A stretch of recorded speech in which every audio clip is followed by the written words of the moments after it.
હવે વાત કરીશું ગુજરાતને ટાઈગર સ્ટેટના ગૌરવની।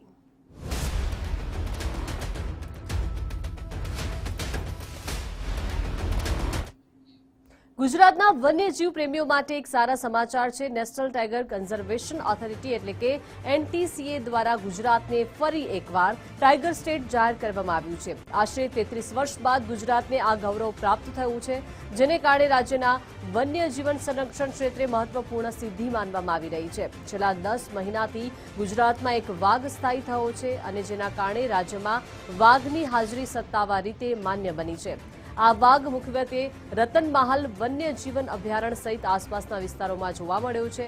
વન વિભાગ દ્વારા સતત મોનિટરિંગ કરવામાં આવી રહ્યું છે અને વાઘની સુરક્ષા માટે તમામ જરૂરી પગલાં લેવામાં આવ્યા છે। ગુજરાત સરકારે વાઘની વસ્તી વધારવા માટે એક વાઘણની માંગ પણ કરી છે, જેથી રાજ્યમાં વાઘનો પરિવાર વસાવી શકાય। સરકારનું માનવું છે કે અનુકૂળ પર્યાવરણ અને પૂરતી સુવિધાઓ ઉપલબ્ધ હોવાથી વાઘના કુટુંબ માટે ગુજરાત સંપૂર્ણ રીતે તૈયાર છે। વાઘ માટે રહેઠાણ, શિકાર માટે પૂરતું આહાર અને પાણીની વ્યવસ્થા, સુરક્ષા માટે વિશેષ આયોજન કરવામાં આવી રહ્યું છે। ઉલ્લેખનીય છે કે સિંહ, દીપડા અને વાઘ એમ ત્રણેય મોટા બિલાડી પ્રજાતિ ધરાવતું ગુજરાત દેશનું એકમાત્ર રાજ્ય બની ગયું છે અને આ સંદર્ભે ગુજરાત સરકારે NTCA ને પત્ર લખી રાજ્યમાં વાઘ સંરક્ષણ અને વસવાટ માટેની તૈયારી વિશે માહિતી આપી હતી। ગુજરાતમાં વાઘ અંગે વન અને પર્યાવરણ મંત્રી અર્જુન મોઢવાડિયાએ નિવેદન આપ્યું છે। રતનમહાલના જંગલમાં એક વાઘ સ્થાયી થયો છે। નેશનલ ટાઈગર કન્ઝર્વેશન ઓથોરિટીની ટીમ ગુજરાત આવી છે। વાઘ માટે ઘર બની શકે તેવી બાબતો અભ્યાસ સમિતિએ ટાંચી છે। એક અભ્યાસ સમિતિએ રતનમહાલમાં તપાસ કરી રહી છે।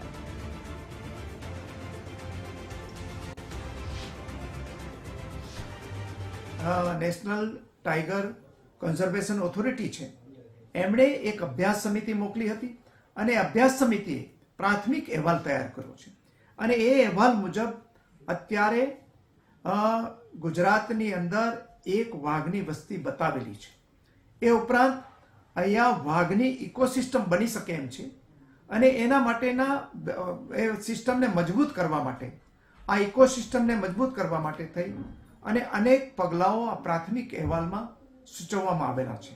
આ અંગે ઓફિશિયલી કોઈ પત્ર NTCA મારફત વન વિભાગને મળ્યો નથી, પરંતુ આ અહેવાલ મળેલો છે અને એ પ્રમાણે ગુજરાત સરકારના વન વિભાગ જે છે એણે અગાઉથી જ કેટલાક પગલાઓ લઈને અહીંયા જે ઇકોસિસ્ટમ ડેવલપ થાય એ માટે પ્રયત્ન કરી રહી છે। તો આપણી સાથે ભૂષણભાઈ લાઈવ જોડાઈ ગયા છે, જેઓ વાઇલ્ડ લાઈફ ફોટોગ્રાફર છે।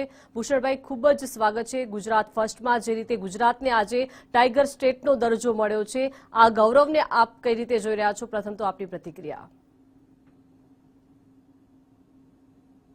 ગુજરાત માટે અને સમગ્ર ભારત માટે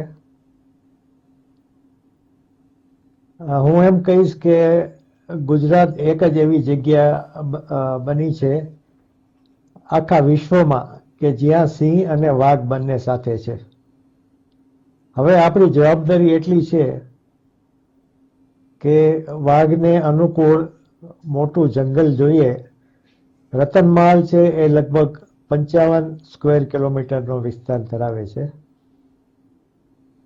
વાઘને વધારે વાઘ આપણે લાંબા ગાળા માટે રાખવાના હોય, વસાવવાના હોય અને વસ્તી વધારવાની હોય તો આના કરતાં ઓછામાં ઓછું 10 ગણું મોટું આપણે જંગલ જોઈએ અને એમાં પ્રવેશ પણ જોઈએ। અત્યારે શુભ શરૂઆત થયેલ છે અને NTCA પણ માન્યતા આપેલ છે અને આપણે બધા સાથે મળી અને વાઘના સંરક્ષણ માટે કાર્યરત બની જઈએ। ભૂષણભાઈ, હજુ પણ વન્ય સંરક્ષણમાં અને વન્યજીવમાં વધારો થાય તેના માટે હજી ગુજરાતમાં શું કમી છે આપના મતે? કેમ કે સિંહ, દીપડા અને વાઘ એમ ત્રણેય મોટા બિલાડી પ્રજાતિ ધરાવતું ગુજરાત દેશનું એકમાત્ર રાજ્ય બન્યું છે। હજુ એવી કેવી વ્યવસ્થાઓનો અભાવ ગુજરાતમાં આપને લાગી રહ્યો છે? આ મોટા કાર્નિવર છે સિંહ, દીપડા અને વાઘ, એને રહેવા માટે વિસ્તાર બહુ મોટો જોઈએ અને વિસ્તાર ન મળે તો આપણે રાજ્યો અને જે પોલિટિકલ બાઉન્ડ્રીઝ છે એ વન્ય પ્રાણીઓ માટે એવી કોઈ પોલિટિકલ બાઉન્ડ્રી નથી। જેવી રીતે મધ્યપ્રદેશમાંથી કે બીજા રાજ્યમાંથી, મહારાષ્ટ્રમાંથી વાઘની આવજા થાય છે, તેવી રીતે અહીંથી પણ આવજા થઈ શકે છે. એના માટે મોટો વન વિસ્તાર જોઈએ અને આરક્ષિત વિસ્તારો જાહેર કરવા જોઈએ. જે જમીન અને વિસ્તાર છે એ સરકાર હેઠળ હોય, કલેક્ટર હેઠળ હોય, ઘાસની વીડીઓ હોય, તેને વન વિભાગ દ્વારા એક્વાયર કરવી જોઈએ, તો એના માટે સેફ હેબિટાટ મળી શકે.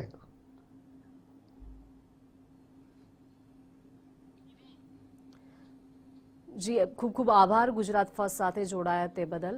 તો આશરે 33 વર્ષ બાદ ગુજરાતને આ ગૌરવ પ્રાપ્ત થયું છે, જેના કારણે રાજ્યના વન્ય જીવન સંરક્ષણ ક્ષેત્રે એક મહત્વપૂર્ણ સિદ્ધિ પ્રાપ્ત થઈ છે. ભૂષણભાઈનું કહેવું છે કે હજુ પણ ગુજરાતમાં મોટો વિસ્તાર હોવો જોઈએ, જેના કારણે હજુ પણ વન્યજીવોનો વસવાટ વધારી શકાય. ભૂષણભાઈ આપણી સાથે ફરીથી જોડાઈ ગયા છે. ભૂષણભાઈ, જે રીતે 33 વર્ષ બાદ ગુજરાતને આ ગૌરવ પ્રાપ્ત થયું છે અને રાજ્યના વન્ય જીવન સંરક્ષણ પ્રત્યે એક મહત્વપૂર્ણ સિદ્ધિ માનવામાં આવી રહી છે, હજુ પણ ગુજરાતમાં અનેક એવા બધા ઝૂ છે, તેમાં કેવી વ્યવસ્થાઓનો અભાવ આપ જોઈ રહ્યા છો અને હજુ કેટલું વધારે ગુજરાતને અપગ્રેડ કરી શકાશે વન્યજીવોના સંરક્ષણ માટે? ઝૂ છે એ આખી જુદી જ સિસ્ટમ છે અને સેન્ટ્રલ ઝૂ ઓથોરિટી દ્વારા તેનું નિયમન થાય છે. ઝૂ અને વાઇલ્ડના પ્રાણીઓને આપણે સરખાવી નહીં શકાય, કારણ કે બંનેની બિહેવિયર જુદી હોય છે. અને ઝૂ છે એ કમ્પ્લીટ કેપ્ટિવ કન્ડિશન છે, જ્યારે ફ્રી રોમિંગ લાયન કે ટાઈગર હોય એના માટેની ઇકોસિસ્ટમ, એના માટેના વન વિસ્તારો જુદા હોય છે. એટલે અત્યારે તો આપણે ત્યાં જે રતનમાલમાં એક વાઘ આવેલ છે, તેને જો NTCA દ્વારા કોઈ વાઇલ્ડમાંથી બીજી ટાઈગ્રેસ મળે તો વધારે સારી રીતે અહીંયા સ્થિર થઈ શકે. અને મેં અગાઉ જણાવ્યું તેમ વિશ્વમાં આ ગુજરાત એક જ રાજ્ય એવું છે કે જ્યાં સિંહ અને વાઘ બંને છે. દીપડા તો બીજે પણ છે, ઘણી જગ્યાએ છે, પણ સિંહ અને વાઘ ક્યાંય સાથે નથી. એટલે આપણે માટે બહુ ગર્વની વાત છે.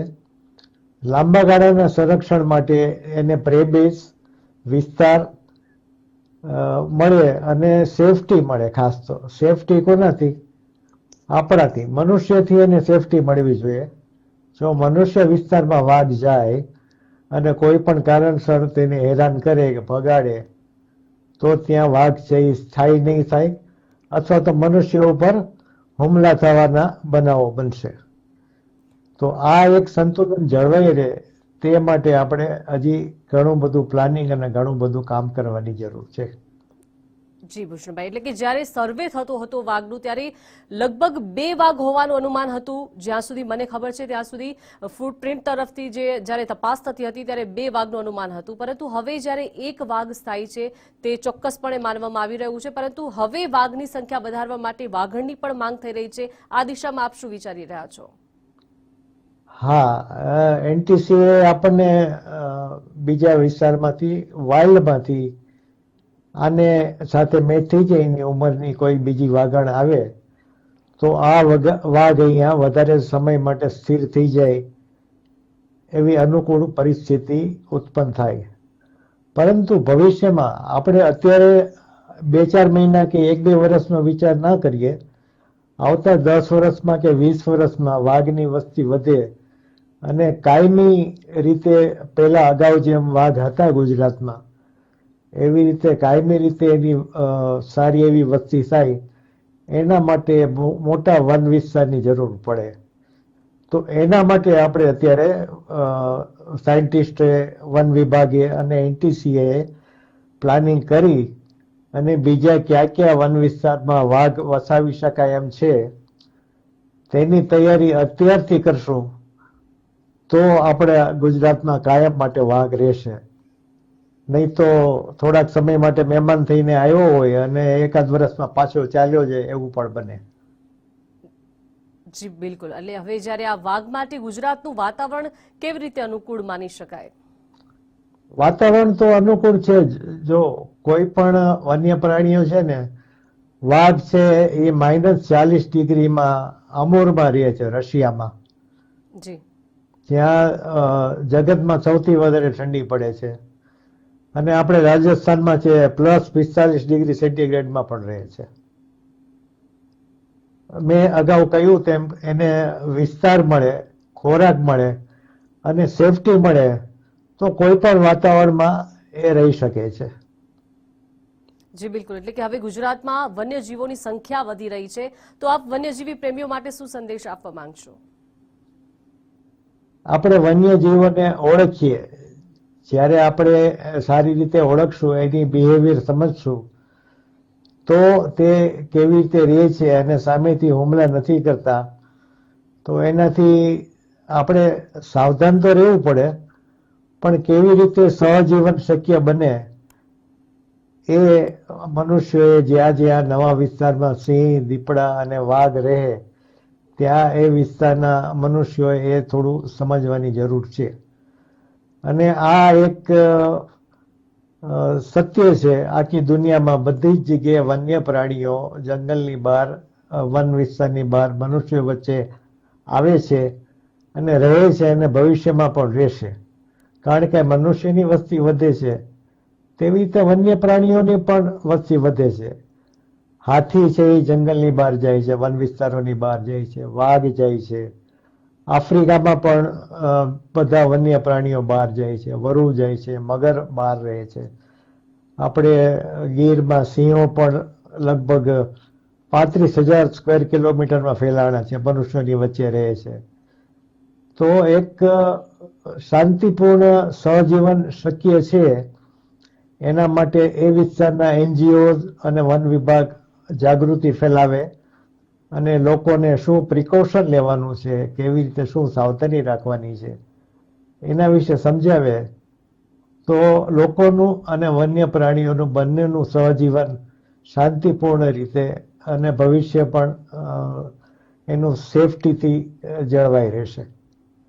જી બિલકુલ, ખૂબ ખૂબ આભાર ભૂષણભાઈ, ગુજરાત ફર્સ્ટ સાથે જોડાયા તે બદલ.